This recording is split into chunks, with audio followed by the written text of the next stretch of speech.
Thank you so much for joining me today. Do you want to start just by introducing yourself and sharing why you decided to run? Of course. Thanks for having me. My name is Bushra Amiwala. I currently am an elected official in Skokie, where I've been serving on the Board of Education for the past 7 years. I quit my job at Google, where I was for the past 5 years, and I'm a recent graduate from Northwestern School of Management with my MBA. I decided to jump in this race because, as a product of Illinois 9, I deeply care about who represents us in Washington. Growing up, government was that hand up that I needed to get to where I am right now. And seeing all of that at risk is something that honestly pains me, scares me. And in a safe blue district like we are in right now, we deserve a progressive champion advocating for all of us. Hmm. So this is the first time that the Ninth District is going to have an open contested primary in nearly 30 years. It's been continuously represented by Jan Schakowsky during that time. What specific lessons would you say you take away from Jan Schakowsky's tenure? And then what would you be doing differently, whether it's matters of policy or approach as a Congresswoman? Jan's approach was she had an open door policy where she would meet with anyone and everyone. However, Jan did not have a co governance model in place. One thing I hope to emulate once elected is every single group that exists during the campaign season right now, whether it's nurses for Bushra, teachers for Bushra, students for Bushra. That will not all suddenly disappear once I'm elected. That will now be a natural governance extension of how I choose to legislate once in Washington. And in a white minority district like Illinois 9, that intentional outreach is necessary to ensure that every single constituent in this district is represented. Yeah, and so you're coming out of Skokie and Rogers Park, but now since 2022, the Ninth District now stretches all the way out to McHenry County. How have you been connecting with voters from all across the district, and does that co-governance model is the idea to bring people together from across the district, or have different areas, or can you kind of speak to that? Absolutely. So, one thing once elected is my constituent services office will have a presence in every county in this district. That includes Cook, Lake, and McHenry. In the same breath, as we've been knocking on doors in McHenry County, we found that being the person assuming they know what communities care about can only take you so far. So we've gone out of our way to find the micro leaders and ambassadors of McHenry County to be those advocates for us to ensure we're going into the spaces where people are already coalescing. So we've hosted our own meet and greets out at local taco shops, for example, in McHenry County. We've gone out of our way to knock doors and invite people to come meet us, and we're meeting them exactly where they're at. But I found whether you're in Uptown or Crystal Lake, constituents and voters and people in Illinois 9 all care about the same things. They care about safe communities to live in, affordable housing, good quality public education, and enough money for goods, gas, and groceries, and the ability to save and spend a little bit beyond that too. So, like I said, Jan Schakowsky's represented this district for 28 years. At the end of her term, before her, Sid Yates was here for 48 years. If you win, how long could you see yourself staying in this seat? Like, is this something that you're looking to do for like the next phase of your life? Is it a lifer thing? Not at all. I have never earned a penny from being elected. The school board is a part time, unpaid seat, and that's why I needed a full time job as well. I'm excited to finally be able to dedicate myself to public service full time without having to worry about where my next dollar is coming from. But by no means is this a job that should have someone sitting for more than a decade. And I have actually signed the term limits pledge, and you will probably not see me there for more than 4 terms. Gotcha. So the Ninth District is historically very progressive, and the very large Democratic field that you're a part of reflects this. There isn't, between many candidates, immediately a lot of clear difference on a lot of the policy issues. What is a policy issue that you think sets you apart from the field? So I tell people there's someone for everyone in this race. And to your point, from a policy standpoint, a lot of the candidates in this race will vote blue the right way once elected. But I will call out immigration as one. So we see a lot of people saying abolish ICE because it's trendy, popular, and cool to do so, yet don't understand the implications of When ICE was created, it was a product out of 9/11, created in 2003. I've been around longer than ICE has, and it has a quota system, and it does not follow due process. To be able to articulate these three things means legislatively, only one type of candidate can actually ensure the abolition of ICE as a legislation can be written and passed. Within that immigration example as well, I found that a lot of candidates in this race don't understand the different types of whether it be work visa or student visa processes and how it's been negatively impacted by the Trump administration. And then finally, in the immigration conversation, ensuring that DACAs and Dreamers status are protected right now. I think as a daughter of immigrants, it uniquely equips me where I'm not unfamiliar with the immigrant pipeline and journey, but I've been naturally embedded in these everyday examples and how inefficient our immigration process is within our federal government right now. So given the context that you just laid out for, how ICE came into existence, how it operates, what does abolishing ICE materially look like to you once in Congress? Yeah. So right now, ICE was just given a $75 billion multi-year funding contract. And ICE as an institution has a quota system, meaning if you pick up X amount of people in Y amount of time, you make Z amount of money. That is an inefficient and racist model because it now is legalizing and allowing racial profiling. So ICE as an institution just should not exist. If ICE disappears, which is what abolishing ICE entails, Custom Border Patrol still exists. There are still many other line items and facets within immigration system that we have that already emulate that should be doing what they should. Yet ICE as an institution should not. Instead, that funding should fund the courts to ensure that a clear, humane pathway to citizenship is efficient and within the realm of control, not a decade or 2-decade long process. Yeah, going, I guess, one step higher for those legitimate functions, for those things that should be changed and moved around. Do you think that the Department of Homeland Security is a proper venue for that, or should that be split up? And I would vote no on the DHS funding bill if I was in Congress right now. And any institution that, again, is allowing racial profiling, that is not allowing due process, which is a right for every single person in this country, regardless of documentation status, is not a facet of government that even I, as a current candidate for office, can trust. How can the average American do the same? So if elected, no matter who it is, the next congressperson is still going to be 1 out of 435 in the House. And as a freshman congressperson, they're not immediately going to have a lot of, call it clout, experience in navigating how to get things through the chamber. Putting aside DHS and ICE, which we just discussed, what are the top 3 priorities that you have that you think you can really make progress on in your first term? So 3 things. First, Medicare for all and healthcare. So you can walk and chew gum at the same time, while the long-term plan is a Medicare for all funded model, which Medicare is that existing infrastructure in which a universal healthcare model in our country can exist in a clean way where you have this private insurance data that easily can be transferred over. You have the same doctors, the same hospitals, the same physician assistants. That would be one. Simultaneously, in the healthcare conversation, it's bringing back the ACA subsidies and it's closing corporate loopholes and state loopholes for Medicare and Medicaid. Second priority, I've written a piece of legislation I call the Books Not Bombs Act. It essentially is set to increase federal funding for public education. Right now, our public schools on average in this community get only 2% of funding from federal funding sources, which puts the burden on property taxpayers, renters, and homeowners. Therefore, this piece of legislation would take 1% from our defense budget, which transferred leads to a 10% increase in federal funding for public education to alleviate the burden off of property taxpayers, renters, and homeowners. The third thing would be regulating artificial intelligence. That means banning any type of mechanism that can alter people's faces as a means to protect children from very unwanted things and honestly protect all of us as well. That bill would also call that any AI-related job layoff from a workforce standpoint, there's an 8-week mandated paid severance notice that goes into it. And the third thing from AI regulation is banning mental health AI-driven tools. That is something that we've seen the state of Illinois do very well. We cannot let a ChatGPT language learning model try to diagnose people's very personal problems. And on those issues, do you see a strategy for pushing those forward again as like a first-term congressperson? Coming out of the Ninth District, we talked about it, very progressive.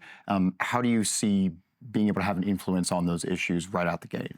So all three of these issues are can actually have bipartisan support because I tell people it's not Democrat versus Republican anymore. It's bought versus unbought. And we equally have a lot of bought members that are Democrats as well. So something like demanding a floor vote for something like Medicare for All shows us who people are bought out by insurance. That thread line could not be more obvious. And that could become a bipartisan issue. The AI funding bill absolutely could be a bipartisan issue. And even education. I mean, we see the America First agenda that is coined as a right wing conservative approach. This is America First. Let's invest in our schools. Let's not invest in bombs killing children around the country. So, what is helpful is that when you're elected in a safe blue seat, in a safe blue state like Illinois, I have the responsibility and the leverage to not worry about bold ideology and getting challenged by a MAGA funded Republican 2 years later. So aside from the specific issues that you think can have bipartisan support, obviously it is very difficult these days for Democrats to be working with Republicans, and there's also push to not work with them at all in the first place. What would be your approach to working with or dealing with Republican colleagues in Congress, and does that strategy change depending on whether or not Democrats take back the House overall in the midterms? I've been a part of the generation that has never strongly identified with any party, to be honest. We saw the uncommitted movement, the Green Party movement, the independent movement be most impactful on young voters across our country because the Democratic Party didn't have much for us to offer besides the lesser of two evils. That means that I find partisanship can sometimes get in the way of progress. And I'll give you a really ironic example of Rep. Marjorie Taylor Greene. She's anti Semitic, she's Islamophobic, she's homophobic, but she had the courage to stand against her party to demand the release of the Epstein files. And two truths can always simultaneously exist. You can separate those personal negative characteristics she has with honoring how that was a difficult feat that she did, that I hope many more members of the House, regardless of party, are able to do. So when working in Congress and working on these issues, this is kind of a big, broad way of asking this question, but like, what are things that you would be willing to compromise on or like meet in the middle with other legislators on? And where's your line of, no, I can't compromise on this? I would say humanity is where I draw the line of compromise. So that means there is no compromise for me on using our taxpayer dollars to send to a country that is bombing people, whether that's the United Arab Emirates for the genocide they're committing in Sudan or Congo, or whether that's additional military aid to Israel, as an example. Another example is there is no compromise when it comes to a woman's right to choose. There is no compromise when it comes to protecting our LGBTQIA plus community and our trans community. There's no compromise when it comes to humanity. However, there is compromise when it comes to the economy. There is compromise when it comes to taxing billionaires, corporations, and oligarchs and demanding they pay their fair share. There is compromise when it comes to the creation of a workforce with the Green New Deal and protecting our environment. But again, that's why coming back to bought versus unbought is so important, because we have Democrats who'd be against the Green New Deal as well because they're bought by big oil. So do you feel it would be your role as the next congressperson to kind of agitate and try to push other Democratic colleagues, like pull them towards this? Absolutely. I find that you can get a lot of people on board with the same what of a topic if you use different talking points. And maybe I credit it to my background in speech and debate because, 10 seconds before something, you have to be equipped to understand every side of the argument. But I also think that it is impossible to get someone on board to a really good idea if the entity that got them elected in the first place is not aligned with that interest. And it sounds like a cop out to keep coming back to money in politics, but that's why I'm in favor of repealing Citizens United, having public funded elections, and having ranked choice voting. We've seen ranked choice voting in Skokie just pass as an ordinance, and it is something that really would benefit even especially an election like this and why it matters so much. So turning back to your own experience, you sat on the District 73 and a half school board for the last 7 years, and you wrote in your questionnaire that you have a proven record of governing from this position. So what would you say about your school board experience could translate directly to being ready to serve in Congress? How can you go from the, hyper-local level of the school district up to Congress? Board of Education impacts families in your day more than any other municipal level of government can. We decide how much your taxes in your neighborhood are levied. Your public school tells me how quickly the pothole down the street will get patched up. It is hyper connected, and we're dealing with people's as children. That is one of the most personal entities of someone's life. I don't have kids, but I can still empathize with how deeply connected that is. So once on the school board, I cannot write or pass legislation. However, I still have been able to impact and influence statewide legislation. My school district became the first public school in our state to mandate the offering of halal, kosher, and vegetarian food options for all of our students, which became a case study for the state of Illinois.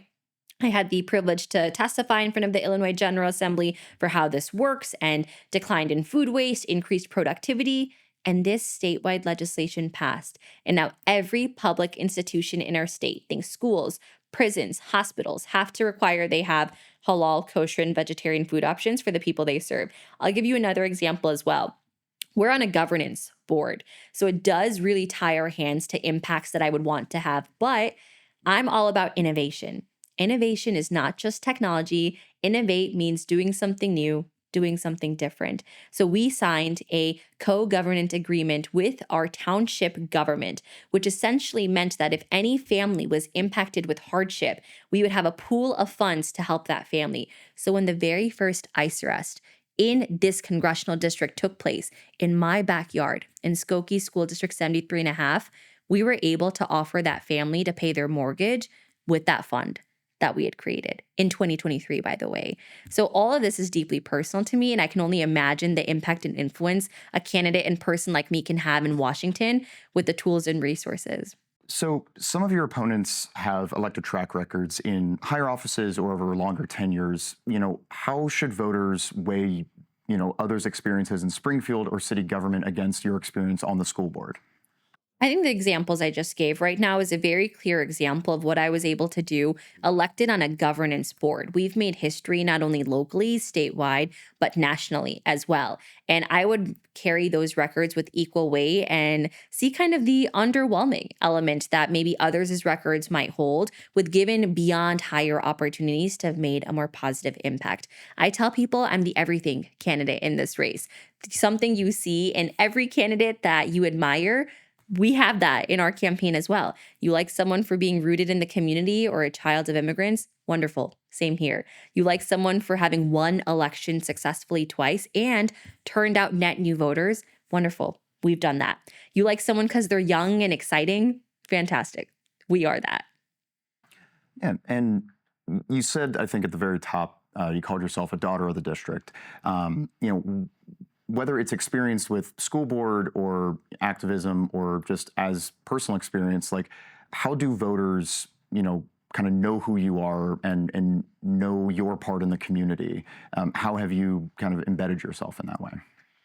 So we just had our 280th house party in the district, hosted by neighbors, for neighbors at people's homes, living room, garages, backyards, front yards. When I announced my candidacy back in June, we got an influx of emails from people saying, I remember Bushra. She was on the debate team with my kid. I remember Bushra. She was my kid's high school tutor. I remember Bushra. She gave me a flower at a grocery store on Valentine's Day, an organization I volunteered with. So I have been a community organizer, an avid volunteer, and someone that has been visible amongst people that are doing the work on the ground in this community. I was a part of one of the very first ICE rapid response teams in our state in January of 2025. Well before I was even considering ever being a congressional candidate, right? We were on the ground when the Muslim ban was passed back in 2016 as a high school student. We were at O'Hare Airport, right? Like these things are not new to us. We were outside the McHenry County only detention center in this state back in 2019, 2018, demanding it shut down. The people who actually are doing the work, This should not be a new face. And with that, our slogan typically is a fresh perspective from a familiar face. So, you've been running for local office, both in the commissioner seat in 2018 and now school board. Kind of take me back. What motivated you to run for the higher office now? And, why do you feel it's your time to take everything that you've been doing up to the congressional level? I am hyper satisfied with my state rep, with my state senator. My state rep was my campaign manager in a season. My state senator and I campaigned arm in arm when I was running for the county board seat in 2018. My county commissioner is fantastic as well. My congresswoman was also wonderful. And now that she's announced retirement and I did not see remotely close to what I did in terms of satisfaction in other candidates, I went on this market research tour. I had 200 conversations with voters, everyday people, faith leaders, people that live in this district, posing the question, who can we be excited about to represent us in this capacity? And the idea was validated by them before I decided for myself. And they said, if not you, then who? So at this point in the race, based on recent campaign finance reports, you're at a moderate disadvantage with in pure cash on hand, and you have some ground to cover in the polls. How are you reaching voters right now? How are you connecting with people, and what do you view as your path to victory? So, as mentioned, we had our 280th meet and greet. We've touched over 3,500 people through that singular avenue alone. We've been to almost every place of worship and or at least have had every faith covered, because places of worship can now express political preference. And we know that this is a white minority district, and the voter file itself is beyond underrepresenting communities of color. I'm proud to represent a district that is 16% Hispanic and Latino. I've earned the endorsement from the Latino Democrats. 15% of our district is Asian, and predominantly being South Asian. And these are community centers and spaces where I'm not entering for the first time. It's 11% Middle Eastern, North African, Assyrian in particular. We've been organizing with that community for 9 years now. And then it's 9% Black. One of the only Black candidates in the race dropped out early on to endorse my campaign and has been making inroads for us. For me, the path to victory comes down to everyday people and voters who felt disenfranchised from who can represent them, who want someone that is young and energized but has some experience. And for us, it's a relationship-driven form of campaigning. We found that technically the voter base in Skokie alone could get us elected. So geographic-based campaigning is definitely a staunch path of our victory too. So as we sit here today, mail ballots are starting to go out to voters, and early voting is open in McHenry and Lake counties. What is one thing that you want voters to keep in mind as they're making their decision in this race? I would say I'm a huge proponent of voting early, but I would say wait a week or two before you do. I think we're going to see a lot of things come into play about whether it be different candidates or new information, but just remember a couple things. Remember the person who's been consistent on the issues well before they were a candidate, not someone who says one thing to one group and another to another, someone who has the credibility, who has served in elected public office and has faced the problems they're hoping to solve and learn to solve them with teams, which ties into lived experience. And then, of course, relationships, because these are the four things money can't buy, but I'm proud to have the money and resources to win on March 17th as well. And I'd be honored to earn your vote. Thank you so much for talking with me. Thank you.